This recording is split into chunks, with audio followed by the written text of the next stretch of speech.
इडली डोसा सब भूल जाएंगे जब पोहा में बेसन का घोल डालकर बिना ऑयल का इतना टेस्टी और मज़ेदार सा रेसिपी घर पर सिर्फ 10 मिनट में बना करके तैयार कर लेंगे।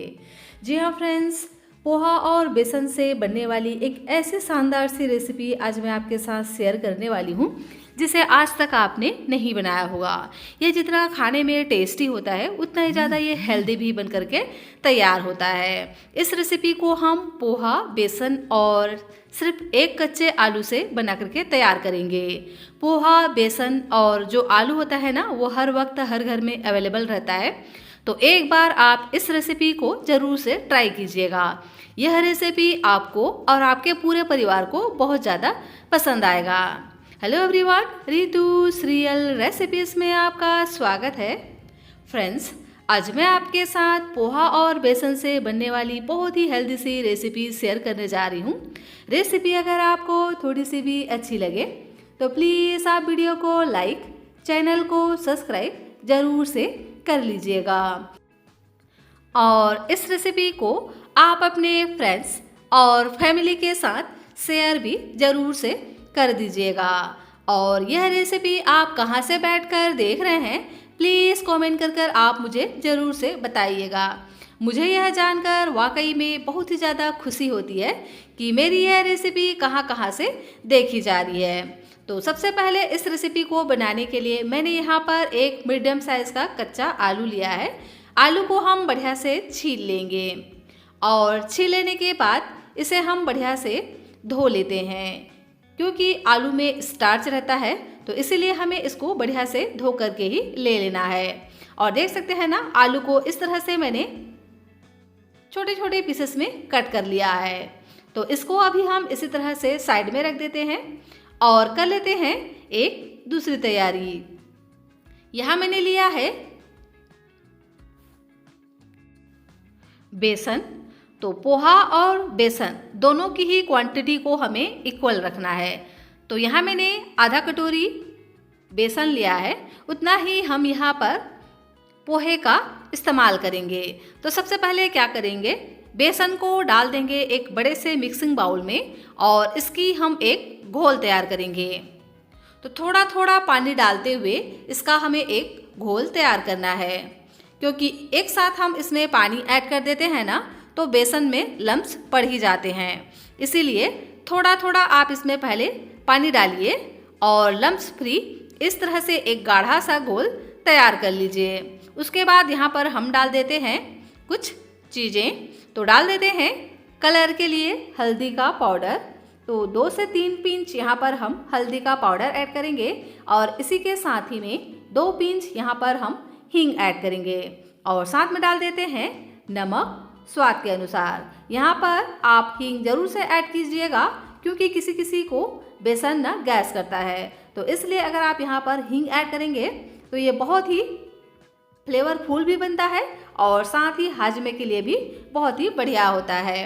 अब हम सभी चीज़ों को अच्छे से मिक्स कर लेंगे और इसके बाद यहाँ पर थोड़ा सा पानी और ऐड कर एक इस तरह से पतला सा घोल तैयार करेंगे। तो लगभग आधा कटोरी ही हमें यहाँ पर पानी का इस्तेमाल करना है। और अब हम इसमें ऐड कर देंगे पोहा। तो सभी चीज़ों की जो क्वांटिटी है ना, यहाँ पर हमें इक्वल रखना है। ज़रूरत के हिसाब से थोड़ा बहुत पानी हम बाद में भी ऐड करेंगे। फिलहाल आधा कटोरी पानी डाल करके एक गाढ़ा सा घोल तैयार कर लेना है और उसमें हम डाल देंगे आधा कटोरी पोहा और इसे हम बढ़िया से मिक्स कर लेंगे। जैसे ही हम इसमें पोहे को ऐड करेंगे ना, पोहा तुरंत ही एब्जॉर्ब करने लग जाता है पानी को और ये फुल करके एकदम से 2 गुना क्वांटिटी में हो जाता है। तो पहले हम इसको अच्छे से मिक्स कर लेंगे और इसी तरह से इसको हम कवर कर साइड में रख देते हैं, ताकि जो पोहा है ना बढ़िया से फूल सके। और यहाँ मैंने लिया है उड़द की दाल। तो 1 कप मैंने यहाँ पर उड़द की दाल लिया है। ये साबुत उड़द की दाल है, बिना छिलके वाले, देख सकते हैं। आप चाहें तो दाल भी ले सकते हैं।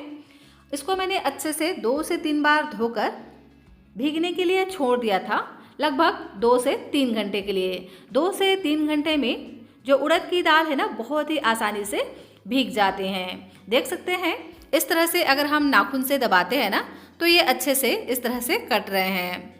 अगर आप इसे सुबह ब्रेकफास्ट में बना रहे हो तो इसे आप ओवरनाइट भी भीगने के लिए छोड़ सकते हैं। और अगर आप उड़द दाल को 2 से 3 घंटा भिगा करके लेते हैं ना, तो आपकी रेसिपी बहुत ही ज़्यादा क्रिस्पी बन करके तैयार होती है। तो अब हम क्या करेंगे, इस उड़द की दाल को छानते हुए डाल देंगे एक ग्राइंडर में, क्योंकि इसे हमें ग्राइंड ही करना है। फ्रेंड्स, रेसिपी अगर आपको थोड़ी सी भी अच्छी लग रही हो तो प्लीज़ आप वीडियो को लाइक और चैनल को सब्सक्राइब ज़रूर से कर लीजिएगा। अब हम इसमें ऐड कर देते हैं फ्लेवर के लिए कुछ चीज़ें। तो 1 इंच अदरक ऐड करेंगे कट कर और इसी के साथ ही में तीखेपन के लिए ऐड कर देते हैं हरी मिर्च। तो मैंने यहाँ पर 1 हरी मिर्च का इस्तेमाल किया है, आपको जितना पसंद हो आप ऐड कर सकते हैं। और इसे हम बढ़िया से ग्राइंड कर लेंगे, लेकिन इसे हमें बहुत ज़्यादा चिकना ग्राइंड नहीं करना है। हल्का सा इस तरह से दरदरा रखेंगे ना तो इसका जो टेस्ट है और भी ज़्यादा बढ़िया आता है और यह और भी ज़्यादा क्रिस्पी बन करके तैयार होते हैं। देख सकते हैं ना कि कुछ इसके बड़े इस तरह से टुकड़े रह गए हैं। तो इसी तरह से हमें इसको तैयार करना है, एकदम ही इसको हम चिकना तैयार नहीं करेंगे। और इसको हम निकाल लेंगे एक बड़े से मिक्सिंग बाउल में। और इसी तरह से हम सभी को ग्राइंड कर लेंगे। तो लीजिए, सभी को मैंने हल्का सा दरदरा ग्राइंड कर तैयार कर लिया है और इसे मैंने निकाल लिया है एक बड़े से मिक्सिंग बाउल में। और यहाँ मैंने लिया है 2 मीडियम साइज के प्याज और प्याज को हम इस तरह से बारीक बारीक टुकड़ों में कट करेंगे।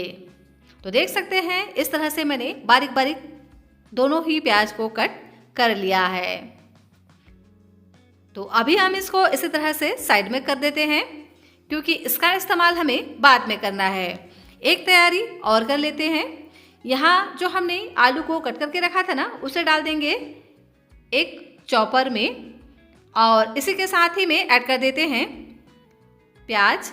तो 1 मीडियम साइज़ के मैंने प्याज लिए हैं। प्याज को भी हम इस तरह से मोटा मोटा रफली कट करके ऐड कर देते हैं। साथ ही ऐड करेंगे कुछ सब्जियां। तो मैंने यहाँ पर गाजर लिया है, गाजर को छील करके इस तरह से मोटे मोटे टुकड़ों में मैंने कट कर लिया है। और इसी के साथ ही में थोड़ा सा ऐड कर देते हैं पत्ता गोभी। यहाँ पर आप अपने मनपसंद कोई भी सब्जियां ऐड कर सकते हैं, जो भी आपके घर में अवेलेबल हो या जो भी आपके फ्रिज में रखा हो। अब हम इसे चॉपर में डाल करके बढ़िया से इस तरह से चॉप कर लेंगे। इस प्रोसेस को आप चाहें तो ग्राइंडर में भी कर सकते हैं।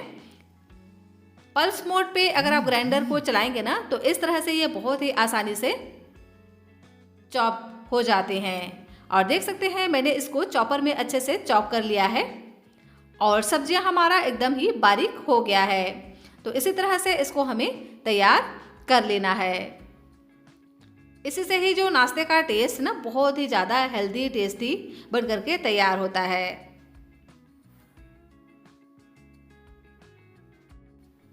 तो इसको हम निकाल लेंगे एक मिक्सिंग बाउल में।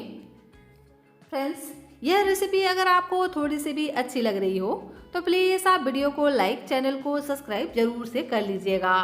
और यह रेसिपी आप कहां से बैठकर देख रहे हैं प्लीज़ कमेंट कर आप मुझे ज़रूर से बताइएगा।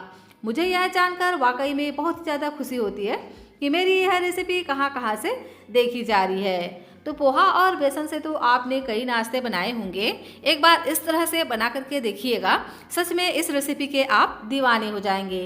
इडली, डोसा सब खाना छोड़ करके इसी नाश्ते को बनाएंगे, क्योंकि यह नाश्ता वैसे भी एकदम ही इंस्टेंट बन करके तैयार हो जाता है। तो इस चॉप किए हुए सब्जियों में हम ऐड कर देते हैं कुछ और सब्जियां। तो यहाँ मैंने लिए हैं आधा टमाटर, जिसको इस तरह से बारीक कट कर लिया है। इसी के साथ ही में यहाँ पर हम डाल देते हैं पालक। तो अभी तो विंटर का सीजन चल रहा है तो यहाँ पर आप पालक ज़रूर से ऐड कीजिएगा। इससे ना बहुत ही बढ़िया सा टेस्ट भी आ जाता है और नाश्ते का जो लुक है ना बहुत ही बढ़िया आता है। 8 से 10 करी लिप्स को एकदम ही बारीक बारीक कट करके ऐड कर देंगे और साथ में डाल देते हैं बारीक कटा हुआ फ्रेश हरा धनिया। तो हरा धनिया की क्वांटिटी को थोड़ा सा ज़्यादा रखिएगा, इससे ना फ्लेवर बहुत ही बढ़िया आता है। अब हम इन सभी चीज़ों को बढ़िया से मिक्स कर लेंगे और डाल देते हैं कुछ मसाले। तो चटपटा टेस्ट के लिए यहाँ पर हम डाल देते हैं चाट मसाला। इसी के साथ ही में ऐड करेंगे तिल। तो यहाँ मैंने वाइट वाला तिल का इस्तेमाल किया है, आप चाहें तो यहाँ पर ब्राउन तिल का भी इस्तेमाल कर सकते हैं। साथ ही में ऐड कर देते हैं जीरा। तो आधा छोटा चम्मच यहाँ पर हम जीरा ऐड करेंगे और साथ में डाल देंगे चिली फ्लेक्स। तो तीखेपन के लिए मैं यहाँ पर चिली फ्लेक्स का इस्तेमाल कर रही हूँ, आप चाहें तो यहाँ पर हरी मिर्च को बारीक बारीक कट करके ऐड कर सकते हैं। और इसी के साथ ही में स्वाद के अनुसार हम नमक ऐड करेंगे और इन सभी सब्जियों को बढ़िया से मिक्स कर लेंगे। अब इन सब्जियों को हम इसी तरह से साइड में रख देते हैं नमक डाल करके, ताकि जो सभी सब्जियां हैं ना वो अपना पानी रिलीज करें और सब्जियां अच्छे से सॉफ्ट पड़ जाए। तब तक हम इधर दूसरी रेसिपी देख लेते हैं। इस वीडियो में मैं आपको बहुत ही मज़ेदार होने वाली है। इडली डोसा खाना छोड़ आप इसी को ही बनाना चाहेंगे। तो यहाँ मैंने जो उड़द की दाल ग्राइंड करके रखा था ना हल्का सा दरदरा सा, उसको हम बिना कुछ डाले एक बार अच्छे से इस तरह से फेंट लेंगे। जितना आप इसको अच्छे से फेंटेंगे ना उतना ही बढ़िया यह रेसिपी बन करके तैयार होता है। तो अभी हम इसमें नमक या कुछ मसाले वगैरह बिल्कुल भी नहीं डालेंगे और इसी तरह से एक बार हम इसको मसल लेंगे, मतलब इसको थोड़ा सा फेंट लेंगे। जब ये हल्का सा इस तरह से फ्लफी हो जाए उसके बाद ही यहाँ पर हम कुछ मसाले ऐड करेंगे। तो यहाँ मैंने आधा छोटा चम्मच लिया है साबुत धनिया। तो धनिया को हाथों से इस तरह से क्रश करके डालेंगे, इससे ना फ्लेवर बहुत ही बढ़िया आता है इस रेसिपी में, तो आप ज़रूर से ऐड कीजिएगा। और इसी के साथ ही में ऐड कर देते हैं जीरा। तो आधा छोटा चम्मच यहाँ पर हम जीरा ऐड करेंगे और साथ में ऐड कर देते हैं ताज़ा फ्रेश हरा धनिया। और इसी के साथ ही में ऐड कर देते हैं प्याज। जो हमने 2 प्याज को कट करके रखा था ना उसको ऐड कर देंगे।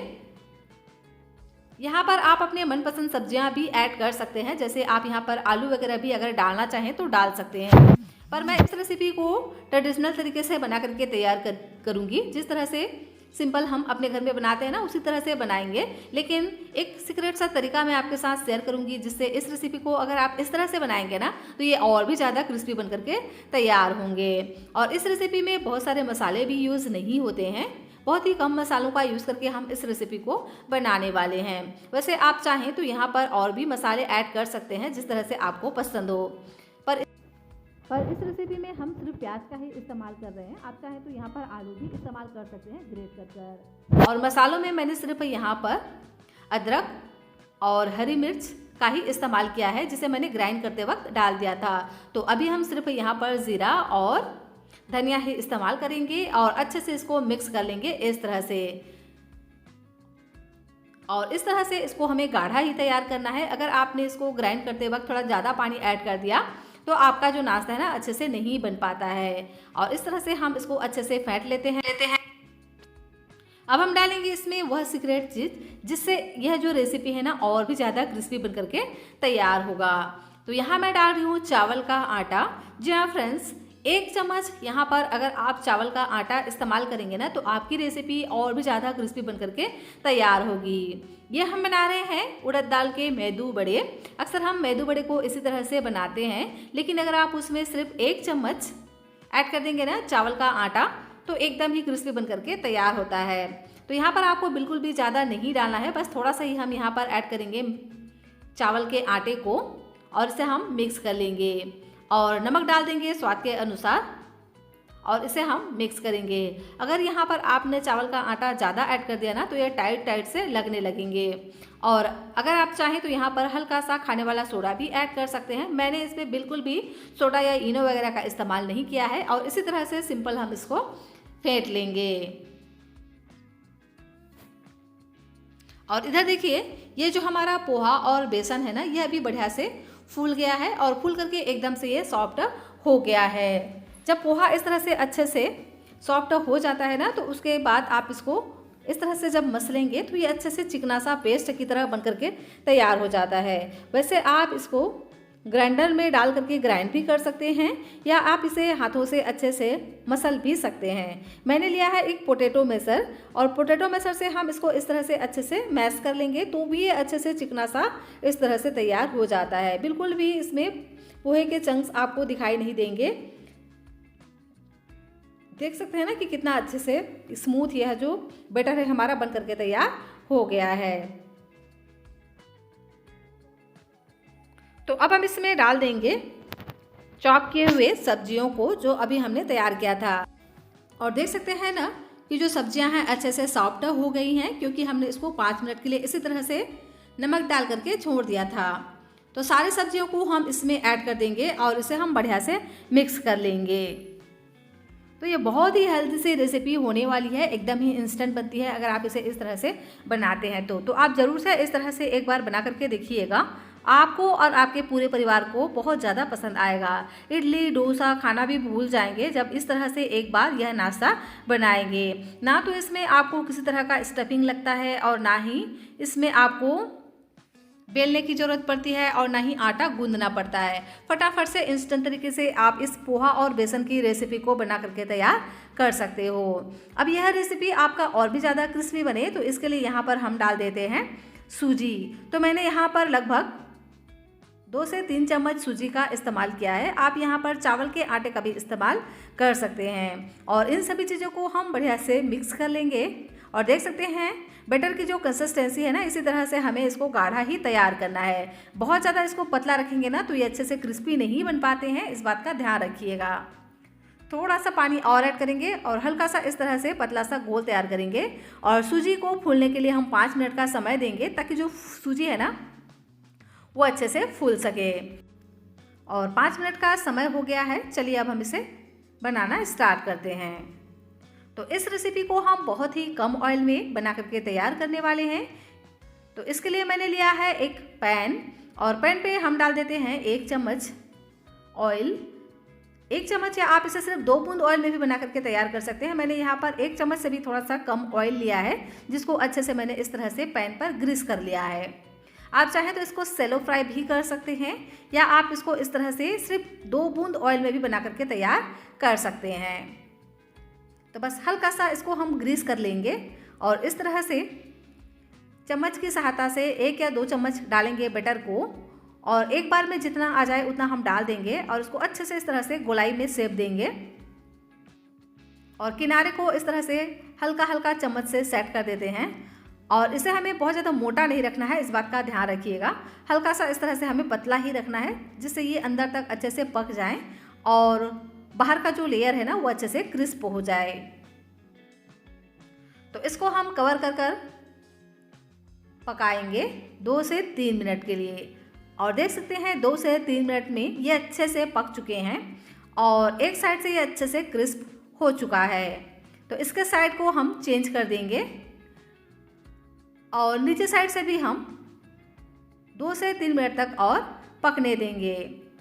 जब आप इसको पलटें ना तो ऊपर की एरिया पर थोड़ा थोड़ा ऑयल ज़रूर से लगा दीजिएगा जिससे नीचे से भी ये अच्छे से पक जाए। और लीजिए अलट पलट कर अच्छे से मैंने इसको सेक लिया है। देख सकते हैं ना बहुत ही बढ़िया से इसमें कलर आ चुका है। तो इस नाश्ते को हम निकाल लेंगे। और अगर आप इसे इस तरह से छोटे छोटे पीसेस में ना बनाना चाहें तो मैं आपके साथ शेयर कर रही हूँ एक और तरीका। आप चाहें तो इसे आप कढ़ाई पर भी बना सकते हैं। इसके लिए मैंने लिया है एक कढ़ाई में डाल देते हैं थोड़ा सा ऑयल। अच्छे से ग्रीस कर लेना है 2 बूंद ऑयल से। और यहाँ पर हम डाल देते हैं तिल। तो वाइट वाला तिल इसमें हम डाल देते हैं और इसको हम इस तरह से अच्छे से बिखेरते हुए डालेंगे। और जो हमने बैटर बनाया था उसको डाल देंगे।